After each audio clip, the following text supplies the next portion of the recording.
Today we're gonna change our car battery on my Honda CR-V 2010. I already bought the repair battery from Costco the other day. So I bought the Interstate batteries and they seem to have a pretty good review for about $122. So if I return the battery, the old battery, back to Costco, I would get $15 back. So here are the tools that you need to change the battery. A 10mm wrench like this, and a plier, and this is the new battery that I bought from Costco. So first step you want to do is loosen up the negative side first. So this is the nut that you want to loosen up.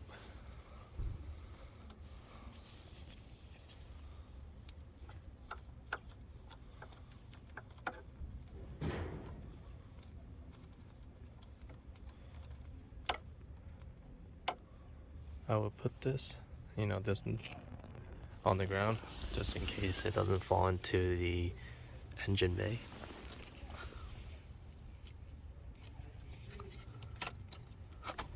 So this comes out like this pretty easily, and then you want to put it aside. You do want to clean the inside afterwards.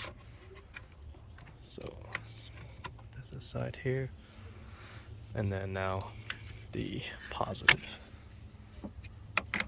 You would never want to do this part first because it will shock you.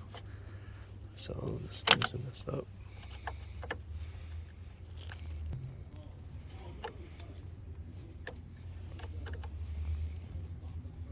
The rest I can do it by hand.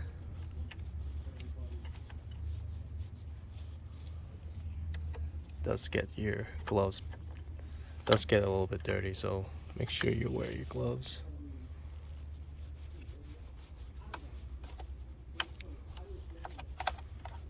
So once you loosen this nut here, pull it out. Make sure you put these on these side, and then you want to loosen this part out. So it might be pretty tough to pull this out, but once it comes off, you want to take this off as well. Put it aside.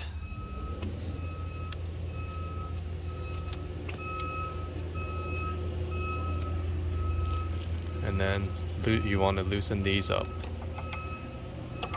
So these are the ones that's holding the battery in place.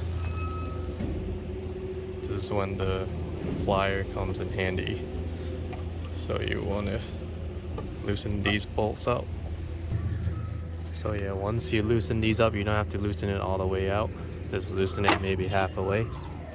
Then you'll be able to, so you can see down here, here's a little hook that you can hook it into the base. So if you zoom in here, you'll be able to hook it underneath that little hole down there. But right now I already pulled it out. So there's also this other side. So you can see it better here. There's a hook here. So you want to push these in. So you want to push these in. Push the rod inward to the battery so it loosens up the hook. So it's not hooked in to this.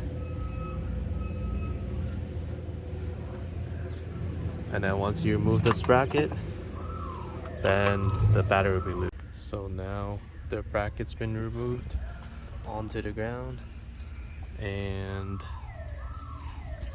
we can pull the cover off. So there's a cover here. So now the bracket's off and the battery is completely loose now. So you can tell it's sitting on a tray. So you basically lift this up and then put in the new battery. So you might want to take out this tray and clean it up a little bit. That's what I did earlier. And there's only one way to sit this, so you just sit it on here. And it was pretty dirty earlier, so now it's a bit cleaner. So you want to make sure you check the battery's the same. So on mine is 51R, 600 and 500. So most of the time, well, if you go to the store, you can plug in your car, and the person who's in the store will be able to direct you as to which battery you should use, or on any website you'll be able to put in your car year, your car model, and then you know what trim it is. Then they'll be able to identify your battery. Make sure you do remove the caps. I know some people, they somehow forget, I don't know, but so you basically put the battery up the same way. So I already hooked back in the hook underneath the tray, and then I did that for the other side as well. So you can see here, let me put this back on here. So I did it for the other side as well. As you can see here, back here, you want to make sure that the hook is through that hole, and then make sure your battery's situated onto the tray nicely. So once you tighten these screw back on, oh, I already put the cover back onto the cap here. So once you tighten these screws, make sure you give a good nudge on the battery. You know, you don't have to over tighten these, but once you can't really move the battery, you can start putting in your terminals. So you want to go basically the opposite way that you took out the battery. You put in the positive first, which is this. You would want to clean out your terminal a little bit, but mine are pretty clean, so I'm good to go on the positive side anyway. So put that back in and then tighten the screw. So once you tighten the positive side, make sure that it's snugged. You put in the negative side. Remember, never do this reverse. Tighten everything. So one thing I forgot was put back in the battery case. I don't know how I forgot about that, but I reversed the battery case because I think the rear got most of the dirt, from the time that I've been using this car. But I don't think it matters which side the case goes on to. But last step, just to put back on the battery cover, the positive side cover. I think the person who changed my battery last time broke this cap, but we go into the car and start the car, and it starts with the new battery. So everything will be reset, as you can see. So we're good to go. And my CCAN head unit does start, and the cover is back on.